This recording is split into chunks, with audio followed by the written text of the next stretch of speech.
आमच्या चॅनलमध्ये तुमच्या सगळ्यांचं खूप सारं स्वागत आहे। तुम्हाला निरोगी आणि दीर्घ आयुष्य लाभो ही स्वामींचरणी प्रार्थना करून आज आपण आपल्या व्हिडिओला सुरुवात करूया। आज मी तुम्हाला आमच्या घरामध्ये घटस्थापना कशा प्रकारे केली ते सांगणार आहे। खरं तर हा व्हिडिओ मी अगोदरच टाकणार होते, पण मला काही घरातल्या कारणास्तव तो एडिटिंग करता नाही आला आणि टाकता नाही आला, म्हणून जरा लेट टाकते। घटस्थापने दिवशी काय केलं मी, आधी सगळं घराची स्वच्छता झाडू बिडू मारल्यानंतर, घर लादी पुसून काढल्यानंतर पहिलं उंबरा पूजन करून घेतलं, नंतर रांगोळी काढली। मला रांगोळी काढायची अतिशय आवड आहे, त्यामुळे मी पहिली रांगोळी रोज काढायला बघते। मला रोज वेगवेगळी रांगोळी काढायला आवडते।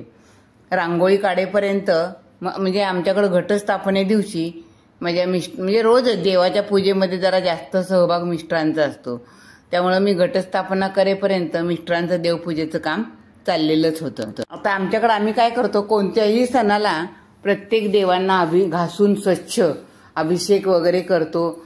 आणि आज तर आम्ही घटस्थापने दिवशी सगळे देवांना घासून अभिषेक करून प्रत्येक देव आम्ही विड्याच्या पानावर बसवतो। विड्याच्या पानावर बसवल्यानंतर त्यांची हळद कुंकू फूल वाहून पूजा करतो। पण मला त्याचा व्हिडिओ नाही बनवता आला, कारण काय झालं, मी रांगोळी काढेपर्यंत आमची देवाची पूजा झालेली होती माझ्या मिस्टरांची, त्यामुळे मला काही तो व्हिडिओ बनवता आला नाही। आता त्यानंतर घटस्थापना करायची होती आणि आम्हाला देवी बसवायची होती, अखंड दिवा लावायचा होता। मग हे सगळं विड्यांच्या पानाचं सगळं करायचं। मग काय केलं, घटस्थापनेची पहिली तयारी केली। आदल्या दिवशी सगळं सामान तयारीमध्ये करून ठेवलेलंच होतं सगळं, त्यामुळं काही जास्त गडबड नाही झाली। त्यामुळं मग तामण घेतलं, त्याच्यामध्ये तो टोपली ठेवून पत्रावळी ठेवून माती वगैरे टाकून कलश ठेवला। कळशाला हळद कुंकाची 5-5 बोटं ओढली, त्याच्यावर नारळ ठेवला, आंब्याची पानं टाकली आणि कलशामध्ये, मातीच्या कलशामध्ये हळद कुंकू अक्षदा सुपारी आणि पैसा टाकला आणि नंतर तो कलश सगळं उचलून वरती ठेवलं। त्यानंतर मग मिस्टरांनी त्याच्यामध्ये धान्य पेरलं आणि वरून थोडीशी माती टाकली आणि मग त्या कलशाची म्हणजे त्या नारळाची आणि त्या पाण्याच्या कलशाची सगळ्याची त्यांनी हळद कुंकू फूल वाहून अक्षदा वाहून सगळी पूजा केली। त्यानंतर मला देवी तयार करायची होती। मग मी काय केलं, दुसरा कलश घेतला, पण एका कलशामध्ये मी पाणी भरलं होतं ना मातीच्या कलशामध्ये, म्हणून मी या कलशामध्ये पाणी नाही भरलं, यामध्ये धान्य पूर्ण भरलं आणि मग त्या कलशावर नारळ ठेवला आणि मग त्या कलशाला एक ब्लाऊज पीस होता, त्या ब्लाऊज पीसपासून साडी तयार केली आणि ती साडी त्या कलशाला मी नेसवली। मग देवीला जे 16 शृंगार असतात, कानातलं गळ्यातलं ते सगळं घातलं, जोडवी वगैरे जे काही घालता नाही आलं तिला ते मी तिच्या पायाजवळ ठेवलं आणि आमच्याकडं काळेश्वरी मातेचा जो फोटो आहे आमची काळूबाई, त्या फोटोला पण मी त्याच पद्धतीमध्ये संपूर्ण सजवलं। नंतर मी जो अखंड दिवा लावून ठेवला होता तो मला 2 कलशांच्या मध्ये लावायचा होता।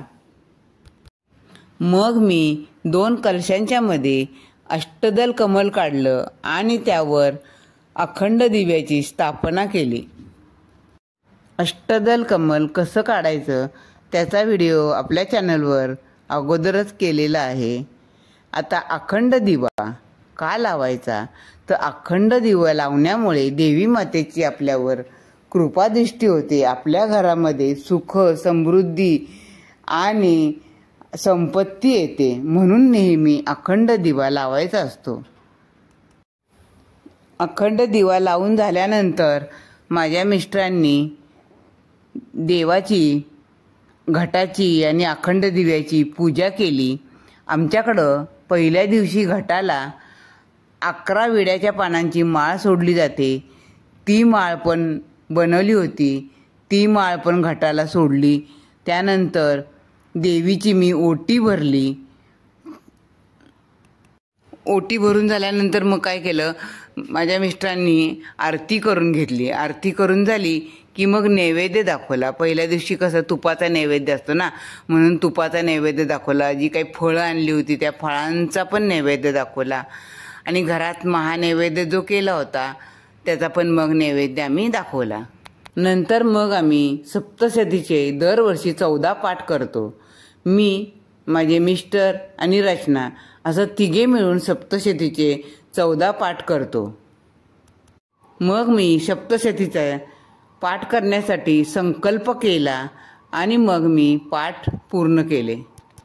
अशा प्रकारे मी घरामध्ये घटस्थापना केली, रांगोळी काढली. माझी रांगोळी आवडली असती, घटस्थापना आवडली असेल तर नक्की कमेंटमध्ये सांगा.